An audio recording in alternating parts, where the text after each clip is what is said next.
Shalom Ibu Bapak, Sobat Maestro, dan seluruh umat Tuhan yang terkasih dimanapun berada. Kembali melalui program Suara Gembala, saya Pendeta Cheng Kim Guan mengunjungi dan sekaligus menyapa seluruh Sobat Maestro untuk kita dapat sama-sama masuk di dalam perenungan akan firman Tuhan yang akan kita awali dengan doa. Mari kita berdoa. Kembali kami menghadap tahta anugerah-Mu, ya Allah Bapa yang kami kenal di dalam nama Tuhan Yesus Kristus. Kami bersyukur atas kasih, karunia, dan kebaikan Tuhan dalam menyertai, melindungi, dan memelihara kami.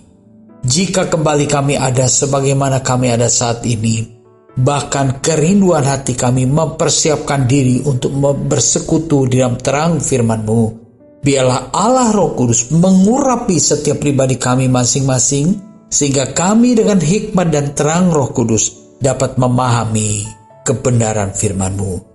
Berbicaralah dan berkati kami semua dalam kuasa firman-Mu. Dalam nama Tuhan Yesus Kristus, hamba panjatkan peralaskan segala doa ini. Haleluya. Amin. Puji Tuhan, Ibu Bapak, Sobat Maestro yang terkasih dalam Tuhan.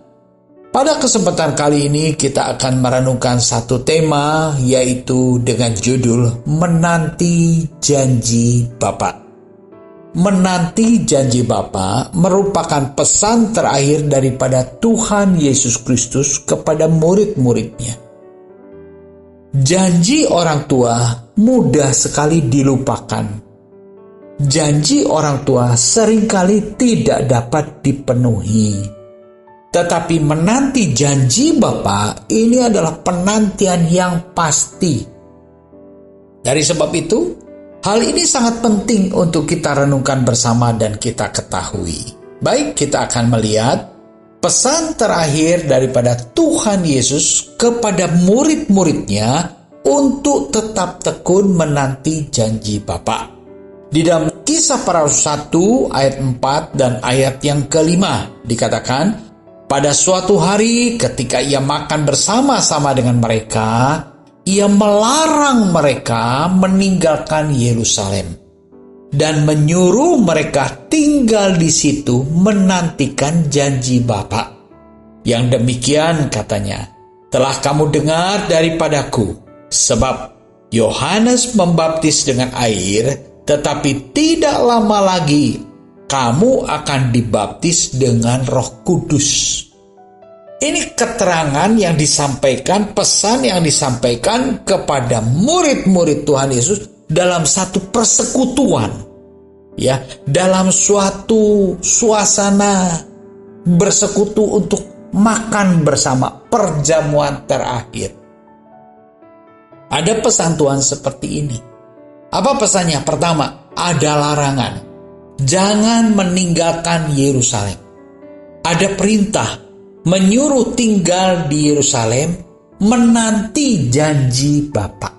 Jadi ada larangan dan ada perintah. Ini perlu diperhatikan. Jangan tinggalkan Yerusalem. Artinya di tempat itu akan terjadi sesuatu kegerakan besar, yaitu di Yerusalem. Dan sikap hatimu di tempat yang dijanjikan itu adalah menanti janji Bapa. Ini sikap hati, ini pengharapan. Janji Bapa seperti apa? Yohanes katakan bahwa Yohanes membaptis dengan air. Tetapi kamu tidak lama lagi akan dibaptis dengan Roh Kudus.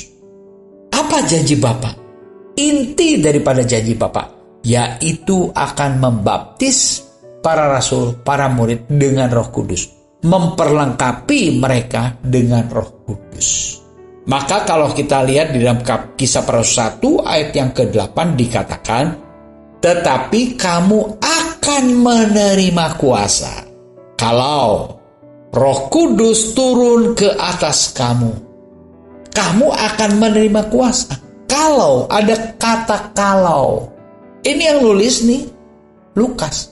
Lukas ini seorang peneliti. Dia sangat cermat, dia sangat berhati-hati dalam mengkalimatkan apa yang dituliskan. Maka dikatakan, kamu akan menerima kuasa. Kalau Jadi kalau itu menunjukkan ada syaratnya. Apa syaratnya? Apa yang Tuhan telah katakan, jangan tinggalkan Yerusalem. Kedua, nantikan janji Bapa. Jadi syarat ini harus dipenuhi, baru akan berdampak menerima kuasa Roh Kudus. Jadi Lukas menuliskan, tetapi kamu akan menerima kuasa. Kamu akan menerima kuasa. Kalau, ada kalaunya, Roh Kudus turun ke atas kamu. Apakah Allah akan ingkar janji tidak menurunkan Roh Kudus? Oh tidak. Allah pasti menggenapi janjinya. Tetapi sikap manusia yang sering kali lalai, tidak menanti janjinya, tidak mentaati perintahnya. Nah ini. Jadi dikatakan, tetapi kamu akan menerima kuasa kalau Roh Kudus turun ke atas kamu. Kalau Roh Kudus turun ke atas kamu, apa dampaknya? Kuasa apa yang diperoleh? Di sini dikatakan, Kisah Para Rasul 1 ayat 8, dan kamu akan menjadi saksiku. Kuasa untuk bersaksi. Bukan kuasa untuk menjadi penguasa. Bukan, perhatikan. Kuasa Roh Kudus itu dicurahkan untuk memperlengkapi para murid menjadi rasul yang berkuasa memberitakan Injil, menjadi saksi Kristus, memberitakan Kristus. Kamu akan menjadi saksiku di Yerusalem, di seluruh Yudea dan Samaria sampai ke ujung bumi. Perlu kuasa untuk menjadi saksi Kristus. Perlu kuasa untuk mewartakan Injil. Tanpa kuasa, kita tidak mungkin bisa menjadi saksi Kristus yang efektif. Kita tidak mungkin menjadi pewarta, pemberita Injil, pengkhotbah Injil yang efektif tanpa kuasa. Dari sebab itu, Roh Kudus ini sangat penting. Maka sebab itu Tuhan Yesus dalam pesan terakhir katakan, menantikan janji Bapa. Kisah Para Rasul 1 ayat 9, sesudah ia mengatakan demikian, terangkatlah ia disaksikan oleh mereka, dan awan menutupinya dari pandangan mereka. Sesudah mengatakan demikian, sudah menyampaikan pesan itu, ya, Tuhan Yesus terangkat. Jadi ini adalah wasiat, pesan terakhir daripada Tuhan Yesus Kristus, menantikan janji Bapa. Nah, kita akan melihat bagaimana respon daripada para murid menantikan janji Bapa itu, sikapnya seperti apa? Kita akan lihat di dalam Kisah Para Rasul 1 ayat 11. Maka kembalilah rasul-rasul itu ke Yerusalem dari bukit yang disebut Bukit Zaitun, yang hanya seperjalanan Sabat jauhnya dari Yerusalem. Setelah mereka tiba di kota, naiklah mereka ke ruang atas, tempat mereka menampung. Setelah mereka tiba di kota, di Yerusalem, naiklah mereka ke ruang atas. Mereka sudah tahu tempatnya di mana. Kotanya di Yerusalem, tempat-tempatnya di mana? Di ruang atas. Upper room, ruang atas. Tempat mereka menumpang. Mereka itu ialah Petrus dan Yohanes, Yakobus dan Andreas, Filipus dan Thomas, Bartolomeus dan Matius, Yakobus bin Alfeus, Simon orang Zelot, dan Yudas bin Yakobus. Ini hanya 11 murid, tanpa Yudas Iskariot. Kemana Yudas Iskariot? Dia mengabaikan pesan daripada Tuhan. Dia tidak tinggal di Yerusalem.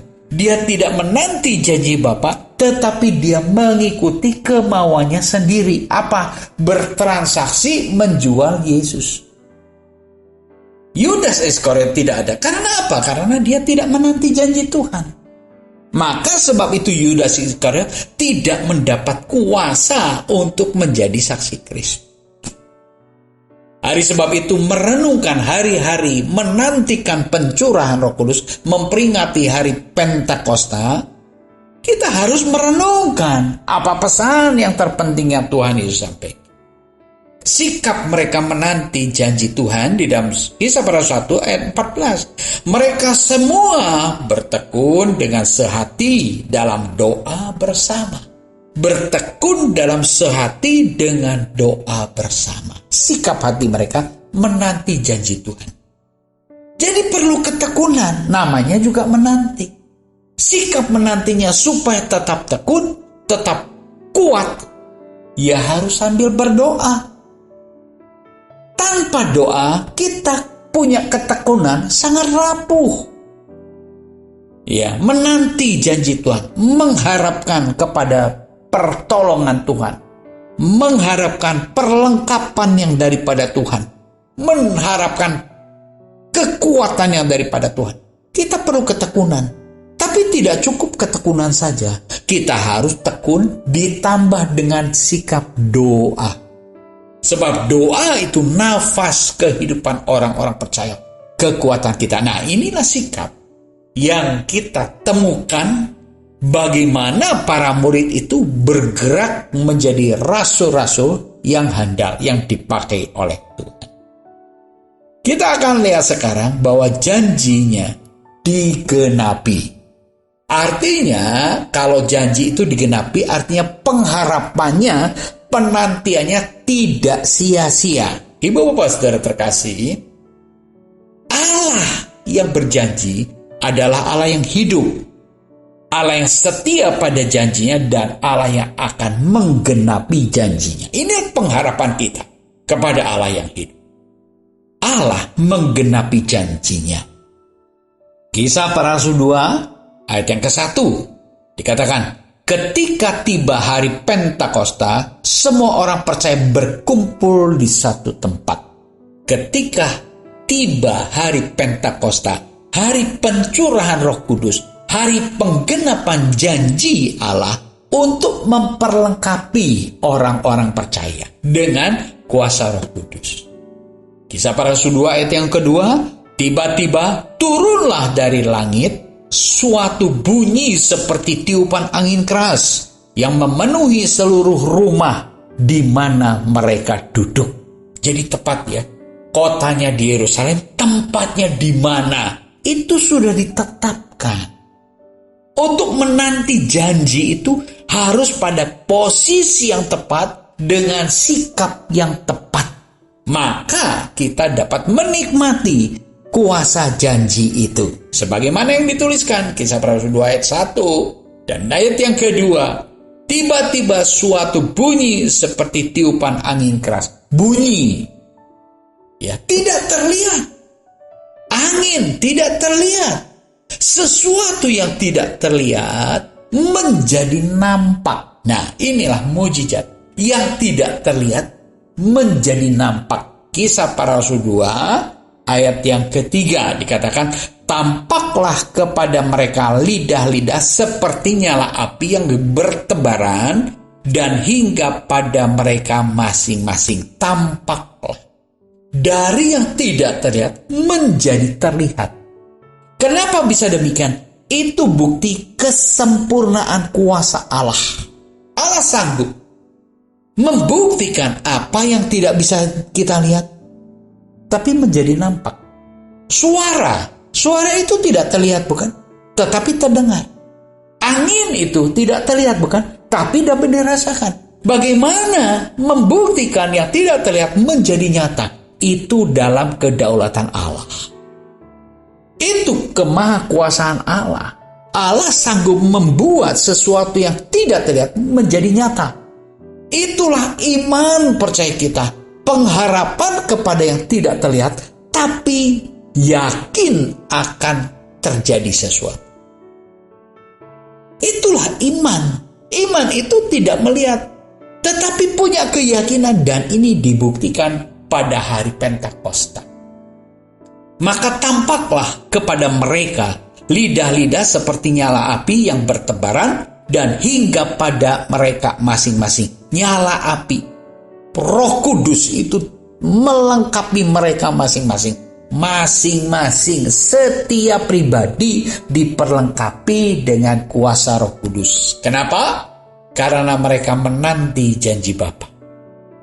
pada waktu, pada tempat, dan sikap hati yang tepat. Roh Kudus memperlengkapi mereka. Memperlengkapi mereka untuk apa? Untuk bersaksi. Untuk bersaksi. Seperti yang tadi kita baca di dalam Kisah Para Rasul 1 ayat yang ke-8. Kamu akan menerima kuasa kalau Roh Kudus turun ke atas kamu, dan kamu akan menjadi saksiku. Kuasa untuk bersaksi. Kisah Para Rasul 2 ayat yang ke-4 dikatakan, maka penuhlah mereka dengan Roh Kudus. Lalu mereka mulai berkata-kata dalam bahasa-bahasa lain yang diberikan oleh Roh itu kepada mereka untuk mengatakannya. Mereka penuh dengan Roh Kudus dan mulailah mereka berkata-kata. Mulailah mereka bersaksi. Orang-orang Galilea, orang-orang sederhana, para nelayan. Tetapi mereka ketika diperlengkapi dengan Roh Kudus, mereka mulai berkata-kata, berani berkata-kata.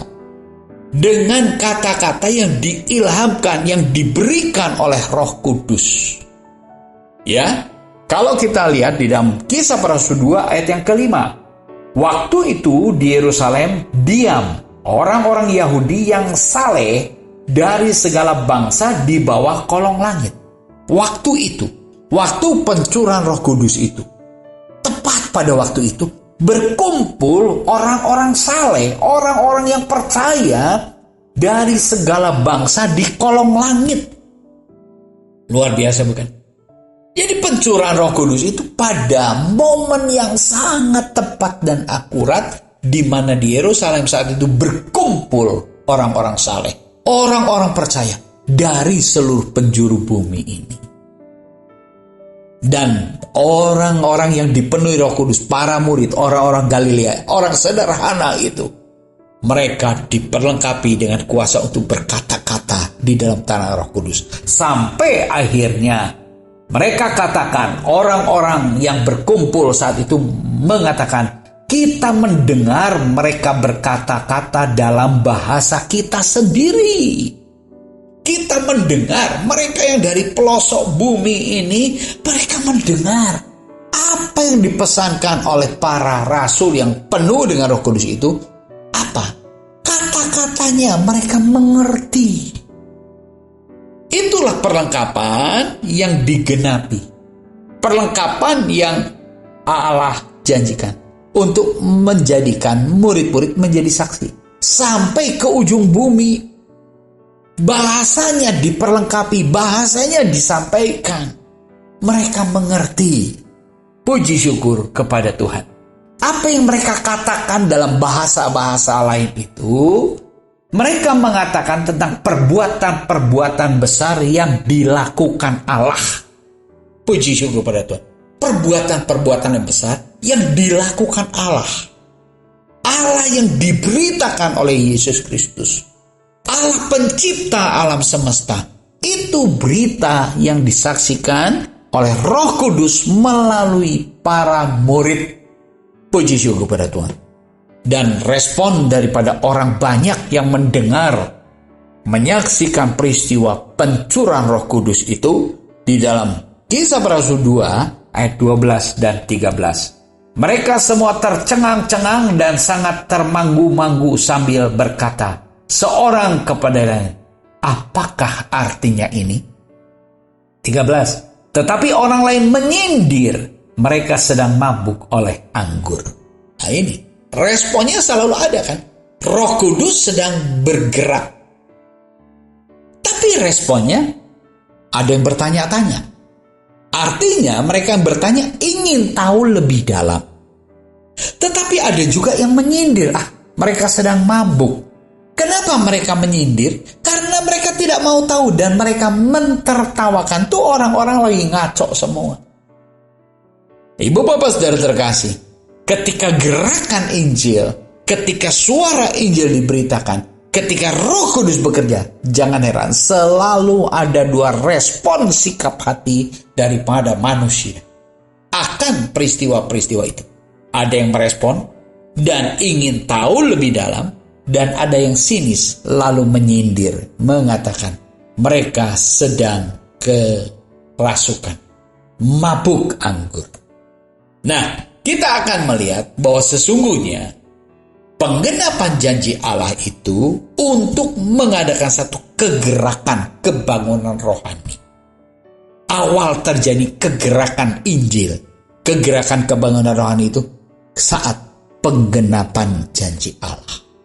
Dan kalau kita merasakan dampak kegerakan Injil, dampak kebenaran firman yang kita rasakan dan kita dapat menikmati sampai saat ini menjadikan bukti nyata bahwa benar Roh Kudus sudah dicerahkan. Allah sudah menggenapi janjinya. Kita lihat di dalam Kisah Para Rasul 2 ayat yang ke-14. Maka bangkitlah Petrus berdiri dengan ke-11 rasul itu.